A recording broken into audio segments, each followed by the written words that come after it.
여호수아 10장 28절로 37절까지 말씀 우리 한 목소리로 합독하도록 하겠습니다. 그날에 여호수아가 막게다를 취하고 칼날로 그 성읍과 왕을 쳐서 그 성읍과 그 중에 있는 모든 사람을 진멸하여 바치고 한 사람도 남기지 아니하였으니 막게다 왕에게 행한 것이 여리고 왕에게 행한 것과 같았더라. 여호수아가 온 이스라엘과 더불어 막게다에서 림나로 나아가서 림나와 싸움에 여호와께서 또 성읍과 그 왕을 이스라엘의 손에 붙이신지라. 칼날로 그 성읍과 그 중에 모든 사람을 쳐서 멸하여 한 사람도 남기지 아니하였으니 그 왕에게 행한 것이 여리고 왕에게 행한 것과 같았더라.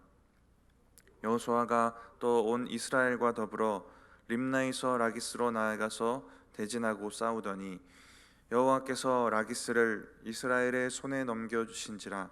이튿날에 그 성읍을 점령하고 칼날로 그것과 그 안에 모든 사람을 쳐서 멸하였으니 림나에 행한 것과 같았더라.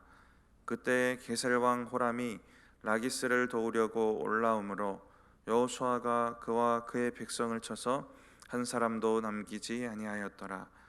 여호수아가 온 이스라엘과 더불어 라기스에서 에글론으로 나아가서 대진하고 싸워 그날에 그 성읍을 취하고 칼날로 그것을 쳐서 그 중에 있는 모든 사람을 당일에 진멸하여 바쳤으니 라기스에 행한 것과 같았더라. 여호수아가 또 온 이스라엘과 더불어 에글론에서 헤브론으로 올라가서 싸워 그 성읍을 점령하고 그것과 그 왕과 그 속한 성읍들과 그 중에 모든 사람을 칼날로 쳐서 하나도 남기지 아니하였으니 그 성읍들과 그 중에 모든 사람을 진멸하여 바친 것이 에글론에 행한 것과 같았더라. 아멘. 오늘 28절에 그날이라고 나온 부분은 어제 본문이었습니다. 가나안 남부 지역 연합군에 참여했던 5 왕들을 처형한 그 날입니다. 그날에 막게다를 쳐서 그 왕과 그 백성을 모두 진멸하게 됩니다. 그리고 오늘 본문을 쭉 보시면 가나안 남부 지역을 이제 하나하나 정복해가는 그 과정이 오늘 본문입니다. 이제 막게다를 점령하고 이제 림나를 정복하러 가고 있습니다. 우리 29절을 다시 한번 읽어보겠습니다. 여호수아가 온 이스라엘과 더불어 막게다에서 림나로 나아가서 림나와 싸움에. 오늘 본문의 구조는 상당히 단순합니다. 어디를 정복하고 또 어디를 정복하고 하는 이 단순한 구조인데 29절에 보시면 여호수아가 전쟁에서 중요하게 생각했던 부분이 나옵니다. 온 이스라엘과 더불어라는 부분이에요. 그래서 오늘 본문에 그 단순한 구조 가운데에 이 말이 반복되고 있습니다. 29절과 31절, 34절, 36절에 이 원칙이 반복되어서 나옵니다. 온 이스라엘과 더불어. 여호수아를 중심으로 온 백성이 하나 되어 싸웠던 것입니다. 성경에도 반복돼서 강조되고 있는 진리이지만 믿는 자들이 하나 되면 두려울 것이 없고 이것을 하나님께서 강조해서 계속해서 말씀하셨다라는 것입니다. 당연히 교회도 우리 담임 목사님을 중심으로 하나 되고 연합하면 여호수아와 이스라엘처럼 비전을 이뤄가는 교회가 될 수밖에 없는 것입니다. 근데 제가 생각을 해봤습니다. 아름답게 이렇게 잘 기록되었는데 만약에 여호수아의 리더십에 반대하는 사람들이 있었다면 이 전쟁이 어떻게 어려웠고 어떻게 무너졌고 하는 것들이 기록되었을 것이다 라는 것입니다. 이 불평과 불화합은 이 전염성이 큽니다. 10명의 정탐꾼이 두려워서였겠지만 불평했을 때 이스라엘 전체가 두렵고 불평하는 그렇게 전체가 공포에 빠지게 하는 그런 전염성이 있었습니다. 두려움과 불평으로 이 전쟁에 임하는 사람들이 있었으면 이 전쟁이 쉽지 않았을 것이다 라는 것입니다. 어쩌면 이스라엘 전체가 실패하는 그 결과에 대한 기록이 있었을 수도 있는 것입니다. 이스라엘 전쟁에 그래도 다행히 불평으로 이 연합을 해치는 사람이 없었던 것 같습니다. 오늘 본문에 보면. 그래서 저와 여러분에게도 필요한 것이 같은 말, 또 같은 마음, 같은 뜻을 품는 화합입니다.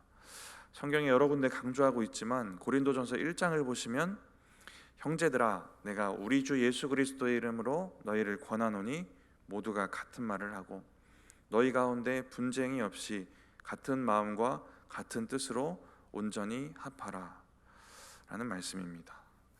다른 말, 다른 마음, 다른 뜻을 품는 불평이 가지는 영향이 또 반대로 그 영향이 크다라는 것입니다. 저와 여러분에게 직분도 주어지고 또 신앙의 연수가 늘어갈수록 이 영향력이 커진다라는 걸 느끼실 거예요. 우리의 말, 우리의 행동이 영향력이 생기는구나라는 것들을 느끼실 것입니다. 이스라엘에서도 이 전쟁 가운데도 일반 백성이 아니라 24절에도 그 원수의 목을 밟았던 지휘자들 나오는데 그 지휘자들 중에 한 명이 불평했다라고 생각해 보면 이 영향력은 더 클 수밖에 없습니다. 여기 앉아 계신 우리 성도님들은 정말 오랫동안 신앙생활 아름답게 해오신 분들입니다. 여러분이 아름답게 쌓아오신 그 신앙의 연수만큼 여러분의 행동과 말에 영향력이 담길 것입니다.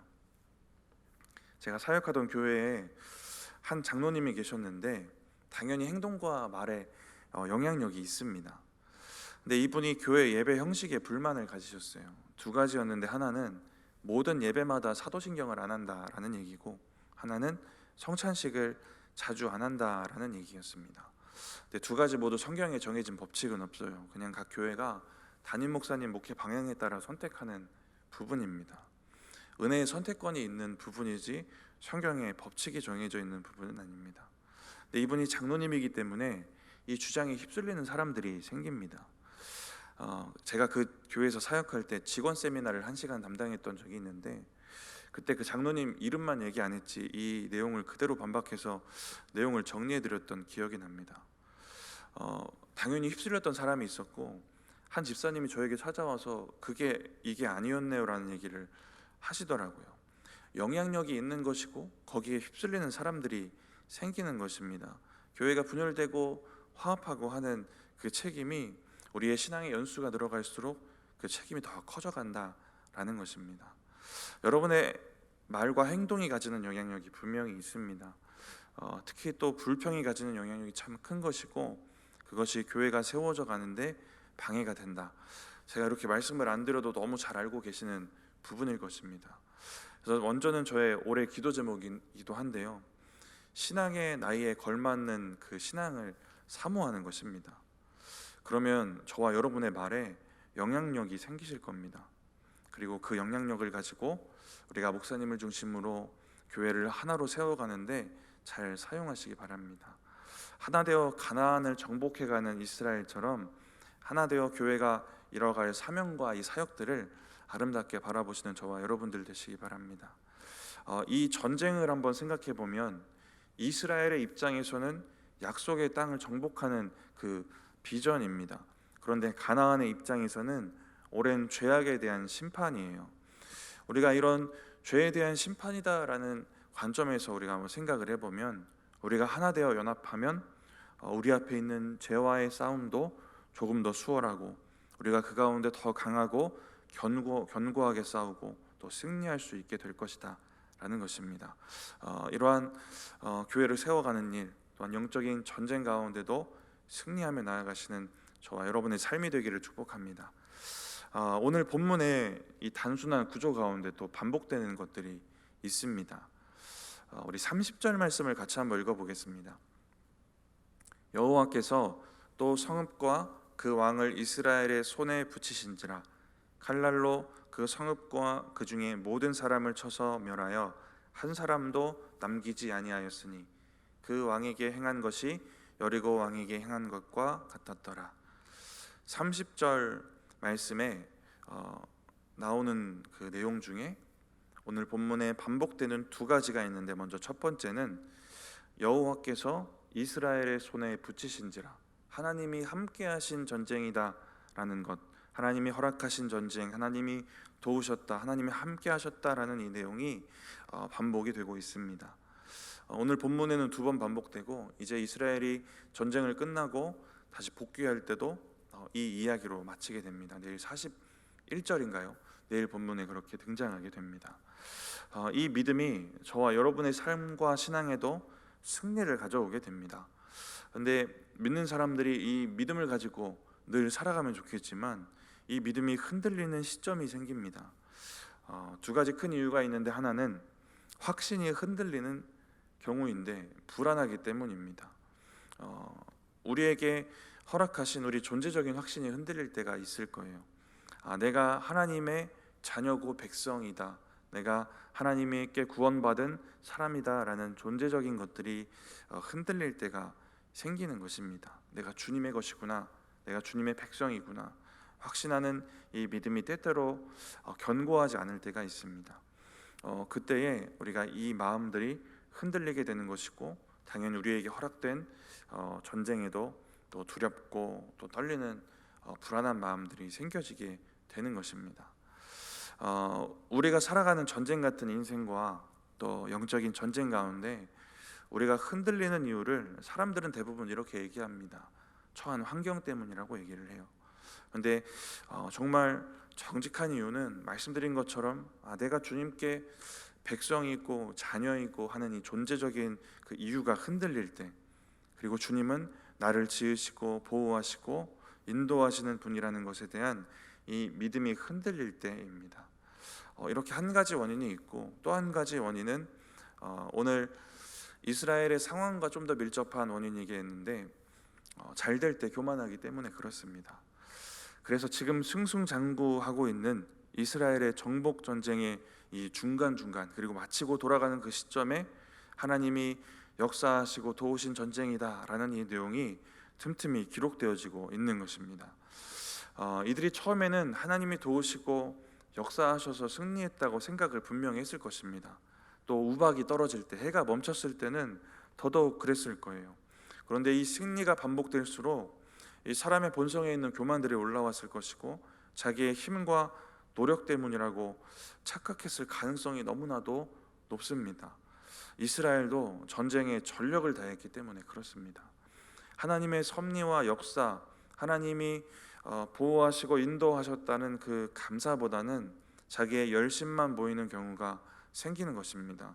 저와 여러분의 신앙에도 또 생기기 쉬운 부분이기도 합니다. 하나님의 일을 감당하는 내 열심이 더 크게 보아지는 경우들입니다. 그래서 이 모든 일의 주관자가 누구신가, 누가 여기까지 인도하셨고 누가 도우셨는지 잊고 사는 일들이 생기는 것입니다. 저와 여러분의 인생에 언제나 주님의 도우심을 인정하는 이 믿음이 늘 충만하기를 축복합니다. 이게 우리가 승리를 반복하고 늘 승리하며 사는 비결인 줄 믿습니다. 30절부터 반복되는 또 한 가지 내용은요, 쳐서 멸하였다, 한 사람도 남기지 아니하였다, 이런 진멸에 대한 내용이 반복됩니다. 28절, 30절, 32절, 35절, 37절에 계속해서 반복적으로 기록되고 있습니다. 우리가 알 수 있는 건 하나님께서 명령하신 것에 철저하게 순종해야 한다라는 진리입니다. 하나님께서 가나안 진멸에 대한 명령을 하실 때 근데 이런 얘기를 하셨어요. 신명기 7장에 보시면 그들과 혼인도 하지 말고 며느리도 삼지 말고, 그가 내 아들을 유혹하여 그가 여호와를 떠나고 다른 신들을 섬기게 함으로 여호와께서 너에게 진노하시고 너희를 멸하실까 두렵다, 이런 말씀이 있습니다. 가나안에 이 죄악된 문화와 우상 숭배에 물들 것을 걱정을 하세요. 그래서 남기지 않고 진멸해라 라는 이 말씀을 주십니다. 근데 오늘 본문을 보면 철저한 순종 같아요. 그런데 이 철저한 순종 중에 남겨둔 불순종이 있습니다. 오늘 본문에도 있고요, 그 역사 중에 틈틈이 생기게 됩니다. 하나님에 대한 믿음으로 살아남은 그 라합이나 기브온 같은 사람을 말하는 것이 아닙니다. 이들은 하나님도 인정하셔서 구원받은 사람들이에요. 이들 말고 이스라엘이 욕심과 교만으로 남겨두었던 족속들이 있습니다. 근데 그들이 시간이 흐르고 실제로 이스라엘을 넘어지게 하는 그 존재들이 됩니다. 근데 우리가 철저한 순종이 무엇일까 한번 생각해 볼 때에 말씀 그대로 순종하는 것, 말씀을 내 맘대로 해석해서 어느 정도껏 순종하는 것이 아니라 철저하게 말씀 그대로 하는 것이 철저한 순종일 것입니다. 그런데 이 불순종이 남겨진 이유, 말씀대로 순종하지 못한 이유가 무엇일까? 성경에 가나안을 남겼던 이스라엘의 모습을 한번 비춰보면 그들이 좀 강해 보일 때 남겼고요, 자기의 욕심대로 종을 삼으려고 남겼습니다. 우리가 잘 넘어지는 똑같은 모습들이에요. 자기가 처한 상황에 따라 순종했기 때문이고, 그들이 더 커 보였을 때 불순종했던 것이고, 자기의 욕심과 교만을 가지고 어느 정도 합리화해서 순종했기 때문이기도 한 것입니다. 근데 오늘 본문에 그러한 한 지역이 나옵니다. 우리가 지나칠 수도 있는 구절인데요, 33절입니다. 우리 33절 한번 읽어보겠습니다. 그때 게셀 왕 호람이 라기스를 도우려고 올라오므로 여호수아가 그와 그의 백성을 쳐서 한 사람도 남기지 아니하였더라. 라기스가 공격당할 때 게셀 왕이 돕기 위해 올라옵니다. 이 게셀 족속이 남겨진 가나안 족속이 됩니다. 33절에 그와 그 백성을 쳐서 한 사람도 남기지 않았다라고 해서 우리가 지나칠 수도 있는데, 이 말씀은 라기스를 도우려고 올라온 게셀 왕과 군인들을 이야기하는 것입니다. 그 본진과 그 성읍은 남겨졌어요. 그래서 오늘 본문을 쭉 훑어보시면 게셀 지역만 그 성읍을 정복했다는 이야기가 빠져 있고요, 그리고 여호수아 16장에 가서 보시면 이 남겨진 게셀 사람에 대한 기록이 나오게 됩니다. 사사기 1장에도 나오고요. 왜 남겨두었을까요? 말씀드렸듯이 욕심과 교만입니다. 여호수아와 이스라엘 백성들은 정복 전쟁은 전반적으로 철저히 순종했어요. 오늘 본문만 봐도 이 33절 빼고는 너무나도 철저합니다. 모두가 여호수아를 중심으로 또한 연합하고 있습니다. 근데 그들의 생각과 마음에 조금씩 틈타는 마음이 있었던 것 같아요. 교만입니다. 이런 마음이 있었을 수가 있어요. 게셀 종족에 대해서 내가 나중에 언제든지 해결할 수 있는 곳이다라는 교만이 있었을 수 있습니다. 그래서 하나님도 중간에 이 전쟁을 멈추지 않으시고 전쟁을 이어가게 하셨던 것 같습니다. 내가 나중에 해결해야지, 나중에도 언제든지 쳐서 멸할 수도 있는 종족이다라는 생각이 있었던 것 같습니다. 근데 이게 신앙적인 우리의 모습에 한번 비춰보면 전반적으로는 여러분과 저나 다 동일하게 전반적으로는 순종하고 살고 계실 것입니다. 전반적으로는 교회에 연합하고 살고 계실 거예요. 근데 그 틈과 틈 사이에 틈타는 마음들을 돌아보셔야 하는 것입니다. 이스라엘은 남겨둔 게셀 지역이 그 틈이었습니다. 우리가 살아가는 우리의 삶의 모습, 신앙에도 전반적으로는 괜찮지만 틈타는 그러한 연약한 죄의 모습들이 있을 것입니다. 나중에 해결할 수 있어, 내가 컨트롤할 수 있어 라고 생각하는 작은 부분들이 있을 수가 있습니다. 이렇게 신앙생활을 열심히 하시는 여러분이 남겨두셨으면 분명히 작은 부분일 거예요. 그런데 사단은 바로 그 작은 부분의 틈을 노려서 우리를 공격한다라는 것입니다. 기브온 조약 때 여호수아가 기도하지 않았던 것처럼 그 기도하지 않는 작은 삶의 모습들이 틈이 되는 것입니다. 데살로니가전서 5장에 악은 어떤 모양이라도 버리라고 하셨어요. 작더라도 버리시고 모양이라도 버리는 것입니다. 그게 우리의 경건의 습관이 되는 거예요. 그 작은 죄가 전부를 넘어지게 하는 큰 죄가 되기 때문에 그렇습니다. 남겨둔 게셀 지역은 정복한 수많은 지역에 비해 작은 일부입니다. 근데 이 지역이 나중에 어떻게 되는가? 게셀 지역은 나중에 에브라임 지파의 땅이 되고요, 게셀 사람들을 그들은 종으로 부립니다. 종으로 부리지만 분명히 가나안 문화의 영향을 받게 되었을 것입니다. 그리고 에브라임은 후에 우상 숭배의 중심지가 됩니다. 이스라엘이 전쟁 가운데 이 사실을 미리 알았으면 게셀을 그냥 지나칠 수 없었을 것입니다. 근데 다행인 건 뭐냐면요, 저와 여러분은 이제 말씀을 통해 이 말씀을 미리 듣고 있습니다. 그렇기 때문에 저와 여러분의 신앙에 작더라도 버려야 할 죄가 있다면 지나치지 않는 은혜가 그래서 필요한 것입니다. 말씀을 마치면서 그렇게 철저하게 순종하고 또 철저하게 허락된 승리와 은혜를 누리시는 저와 여러분들 되시기 바랍니다. 잠깐 기도하겠습니다. 하나님, 오늘 이스라엘의 그 정복 전쟁 가운데 그 허락하신 그 은혜를 돌아봅니다. 하나님, 무엇보다 우리가 목사님을 중심으로 하나로 연합할 수 있는 그런 아름다운 공동체 되어질 수 있도록, 그러한 공동체의 일부가 되어질 수 있도록 우리가 가진 영향력으로 아름답게 공동체를 연합하게 세워가는 사람 되어질 수 있도록 주님 함께하여 주시옵기를 원합니다. 하나님, 무엇보다 시간 우리의 순종을 돌아보았습니다. 철저히 순종하며 우리가 살아간다고 믿고 있지만 우리의 작은 부분들까지 주님께 온전히 순종할 수 있도록 우리가 더욱 철저히 돌아보고 철저히 순종할 수 있도록 주님 함께하여 주시옵소서. 하나님, 그렇게 우리의 믿음의 삶을 잘 가꿔가는 저와 우리 성도님들 되어질 수 있도록 오늘 하루도 축복하시고 붙잡아 주시옵소서. 감사합니다. 예수님의 이름으로 기도드립니다. 아멘.